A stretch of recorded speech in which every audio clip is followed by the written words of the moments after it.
Welcome to Trends with Benefits, an award-winning podcast by Van Eck with a forward-looking perspective.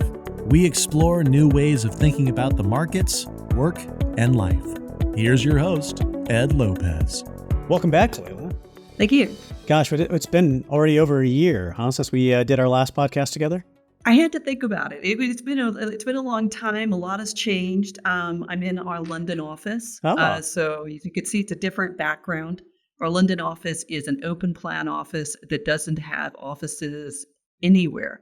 So I'm in one of our kind of smaller, more intimate conference rooms. Interesting. All right. And the other option, of course, was a little bit more, on the trading desk feel. Oh, yeah. All this works wireless, too. So you can concentrate on just me. Exactly. Good. Well, again, thanks for coming back. Last time we talked, obviously, we talked about CLOs and we kind of covered the market there. We won't go as in depth on that one today. I think just going to high level, kind of catch up at how things have changed and what the outlook is for going forward. And by the way, for listeners, I'm catching up here with Laila Kollmorgen, a portfolio manager at PineBridge. We did a podcast in August of 22, so go check that out if you want a deeper dive on the CLO market. It's our Trends with Benefits number 82.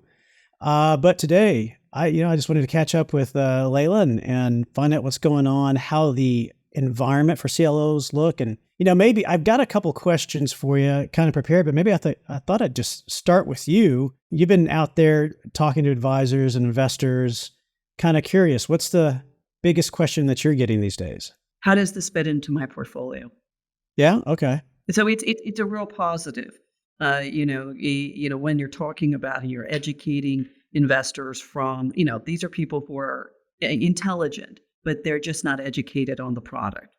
So the next question is, how can we add this to our portfolio? In the first place, they generally take a look at adding, because currently the ETF right now is, more conservatively structured at the AAA and the AA level. This makes there's a lot of ease with understanding that if they're going to be entering into something new, they're looking at a product that right now the portfolio is constructed in a way that makes them feel very comfortable, and it also is very much geared towards the AAAs and the AAs, which have never suffered any defaults and losses. Yeah, and you're referring to the underlying structure of the CLOs themselves and how they're structured, and the types of CLOs that you invest in particular. It's been a great year for CLO ETFs in general, not just ours, but just in the ETF space, something close to $3 billion in year-to-date flows into the CLOs.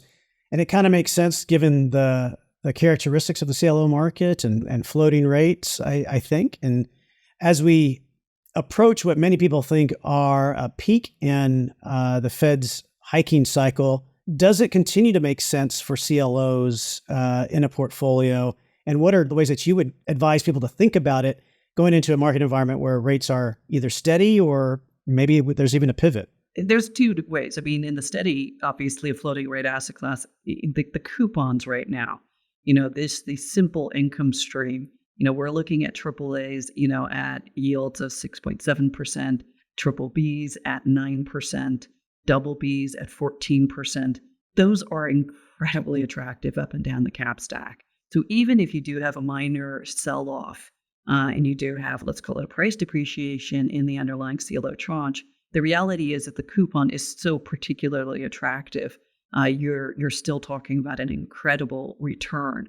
The returns year to date for CLOs, again, it is the top performing fixed income asset class this year, really driven by the junior tranches, the more double B tranches. Year to date returns are in the line of, say, 17, 18%. So very, very attractive. Either from a carry perspective, a total return perspective, CLOs continue to perform this year, and we do anticipate that they're certainly looking to perform very well next year. We've had a lot of discussion regarding what could happen next year. Do we find a Fed pivot? Do we see that interest rates are going to be going down? And in those environments, you're either taking a look at putting on a duration trade, and that's a different trade than putting on a credit trade. We think so far that credit is going to continue to hold up fairly well throughout 2024. If we do see any particular signs of weakness, it's going to be when corporate borrowers are going to be refinancing debt or taking a look at extending out and amending their maturities. So that's where you're going to get changes in coupon. That's where you're going to get changes, to a company's balance sheet as interest expenses increase. However, at this particular time, what we're seeing is that as long as we have the Fed either being steady or declining marginally, we still feel that it's a good place to be in CLOs. And you mentioned refinancing. My understanding is that refinancings are down this year. What are the implications of that? Or maybe you just touched on it, but what are the implications of that? It really has to do with the ability, to create new CLOs. CLOs really like to have, a good high coupon. And what we're finding is that because there has been a decline in refinancings, companies are doing amend and extends. But CLOs can't necessarily always participate in amend and extends if they are out of their reinvestment period. At this stage, we have about 33% of CLOs which are out of their reinvestment period. And by the end of the year, it's going to be about 40%. As we get through 2024, that'll be 50% of the CLO market, which will be unable to participate in amend and extends.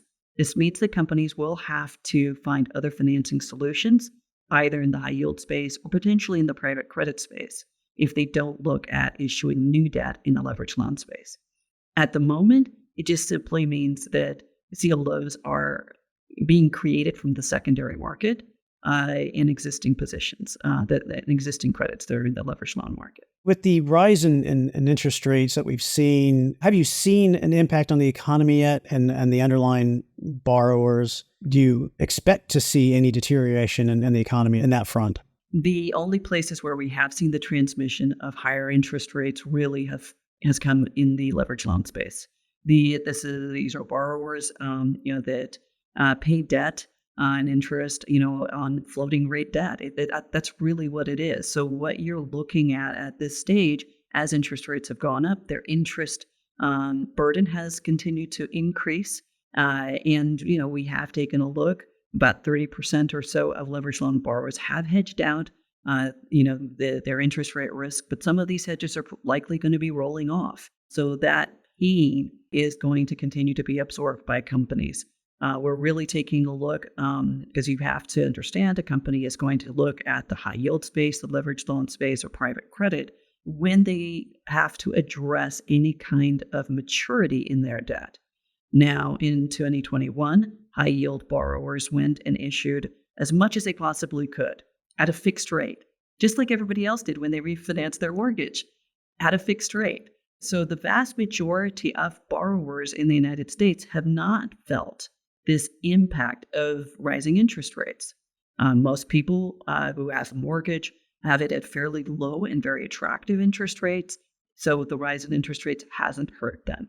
In the same case with IG and high yield borrowers, they borrowed as much as they could for as long as they could. The number, of 30-year issuers in the investment grade space was, innumerable. And what we found is that the duration of investment grade is still well over 10 years. We had companies borrowing, we had countries borrowing. Austria, 100-year bond that's, I believe, trading around 40. So, take a look at everybody borrowing in 2021, and now what we have is a maturity wall that we have to contend with. These are the maturities that are coming up in 2025, 2026, and really more importantly, 2027 and 2028.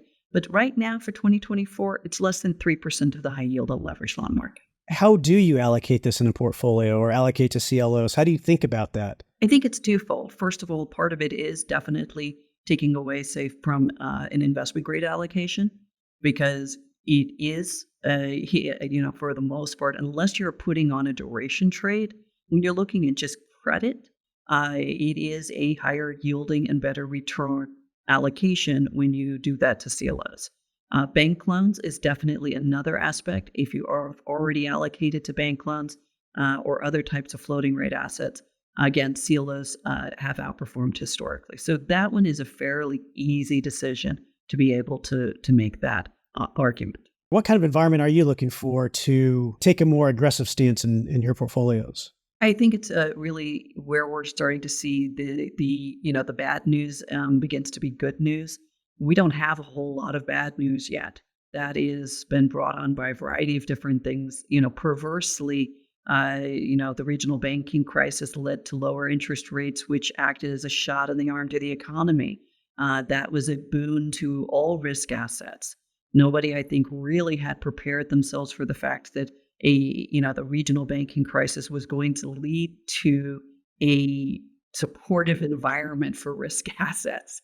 That's one of those things that I don't think people had necessarily considered or anticipated.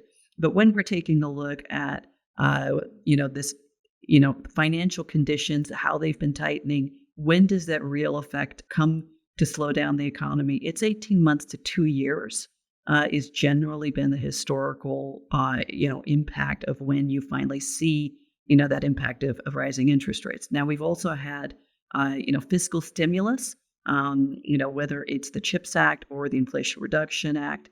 These are going more into effect in 2024. They will continue to be very supportive of the economy. And as a result, we could continue to see a higher for longer because of the strong growth in the underlying economy. We also have changes in demographics of people that had retired are not coming back to the workforce. And as a result, you will continue to have this tight labor market and again, fiscal programs which are designed to employ people. And we're going to continue to see this push for a stronger economy. When we actually see this kind of tail off, or if the Fed decides to increase rates, we could continue to see a bit of a sell-off, I think, in credit. We will have it.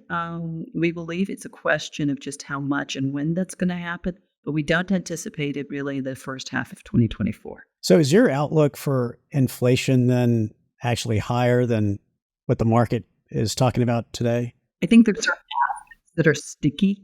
Whether that happens to be in housing or whether that happens to be in wage inflation.